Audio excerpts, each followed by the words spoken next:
Ah, yes, another peaceful Sunday. The birds are coughing, the streets are boiling, and somewhere a man is achieving culinary terrorism with a frying pan older than democracy.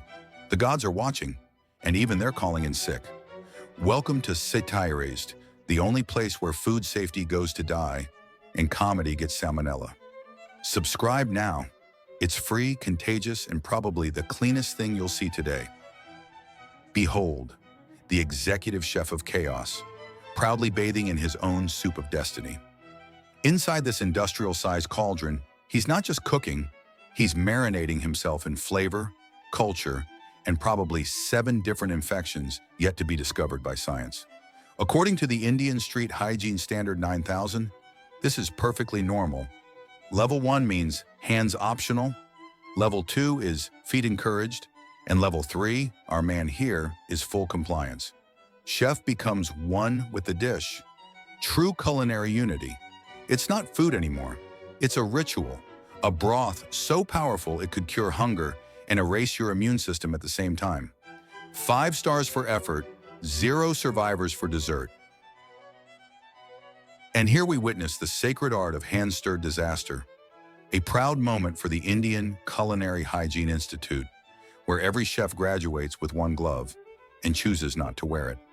This is Level 4 hygiene certification, officially called direct hand infusion.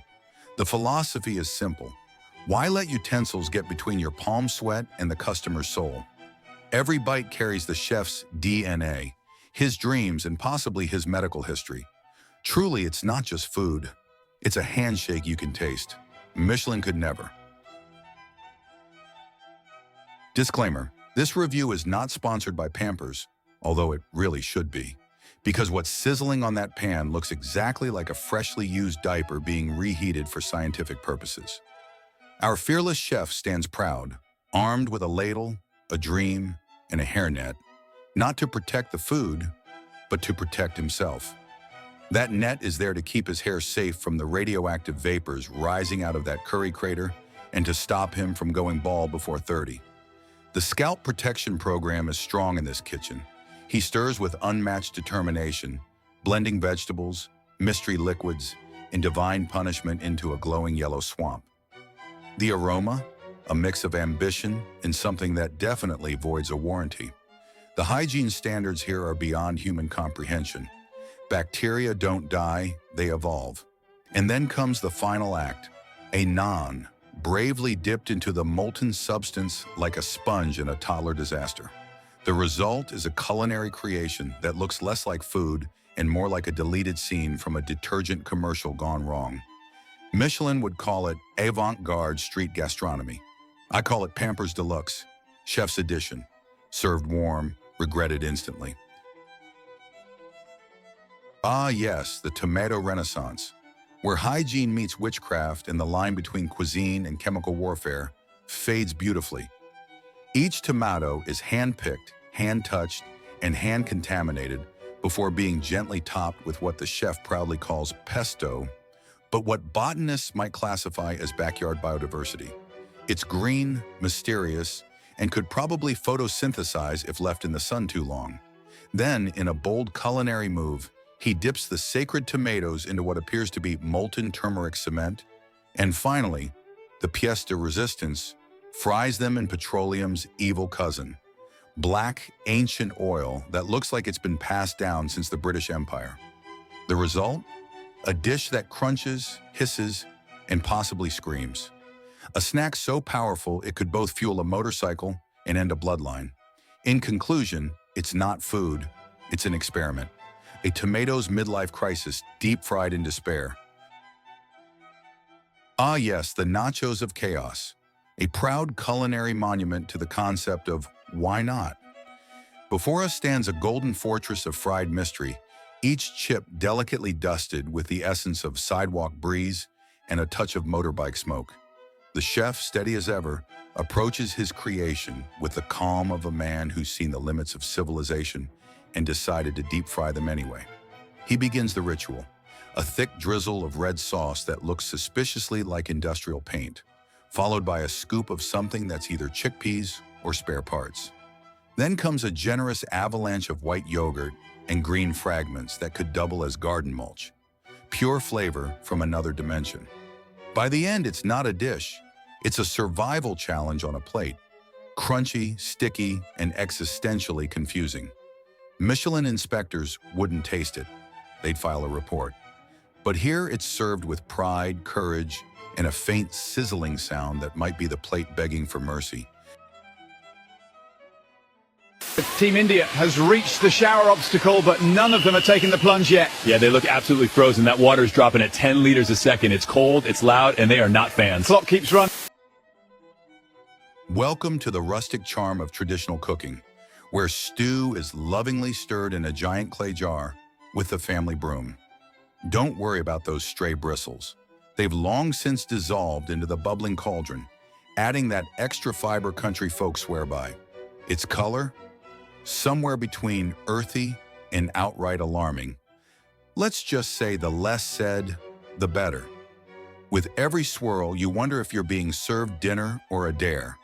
This isn't just food, it's a test of faith, courage, and your digestive system's will to live.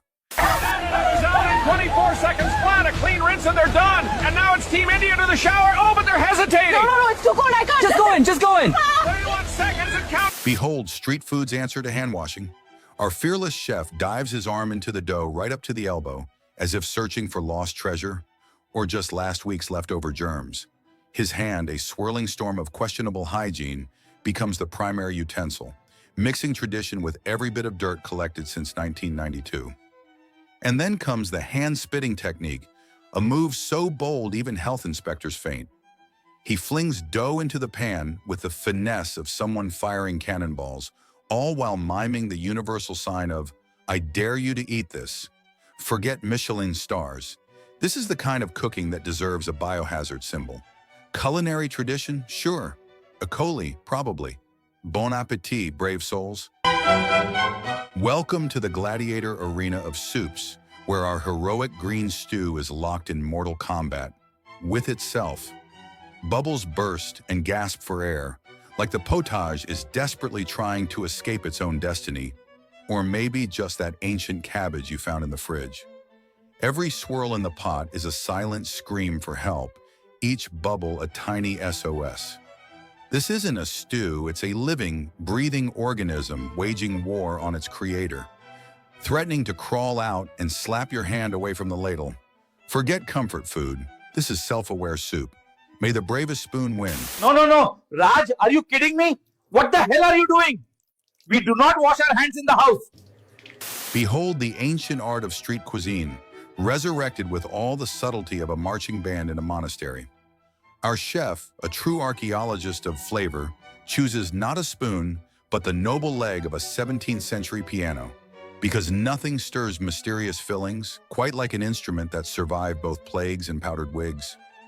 Into a chamber pot, surely last used by someone named Sir Reginald, he tosses his ingredients.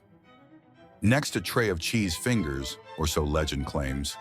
These come stuffed with organic matter, a term here meaning whatever was brave enough to fall in.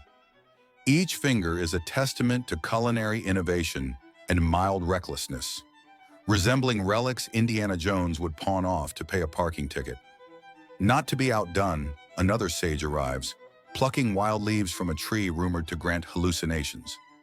He lovingly massages them with a brown concoction, part mystical potion, part questionable household cleaner, before rolling them into little vegan scrolls to be steamed until achieving the precise consistency of Elizabethan wallpaper. And for dessert, a mound shaped uncannily like a stunned thrush, bathed in a sauce that triggers flashbacks to questionable life choices. One taste, and you'll remember every school lunch and regrettable family reunion in excruciating detail. Truly, this is gastronomy for the adventurous, the nostalgic, and the terminally confused. Bon appetit if you dare. Welcome, culinary adventurers, to today's gourmet gem, the art of street beverages as interpreted by a visionary who seems to have survived both the end of civilization and a major plumbing crisis.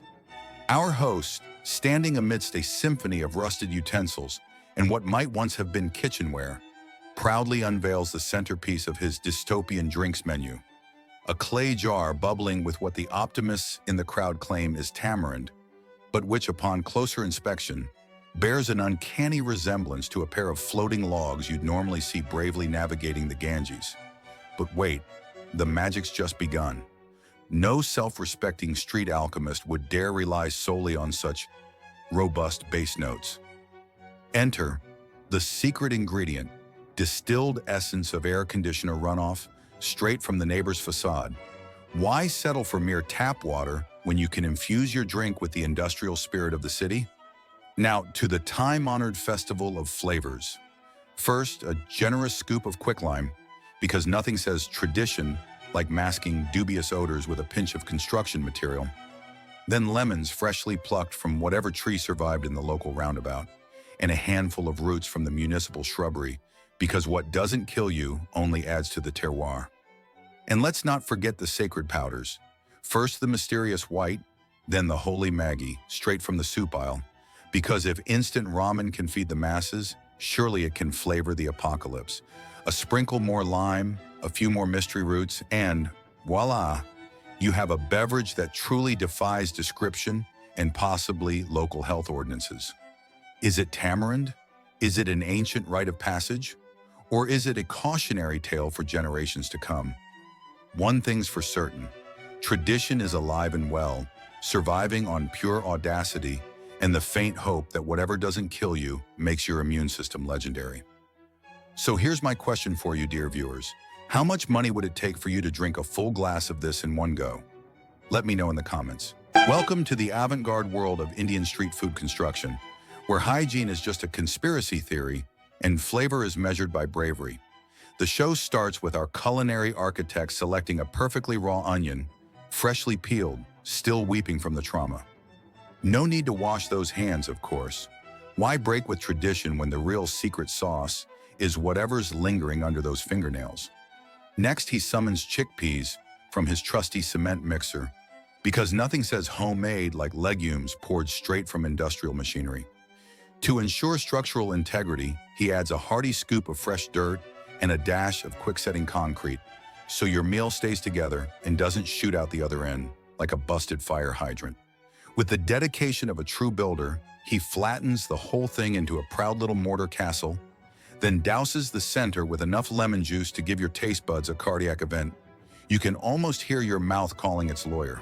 As for the garnish, only the best, toast crisped to perfection on a 17th century manhole cover, because authenticity matters.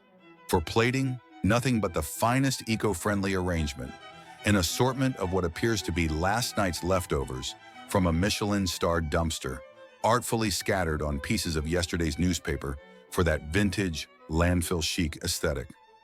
Bon appetit, where every bite is a gamble, every flavor a dare, and every meal a tribute to modern digestive medicine.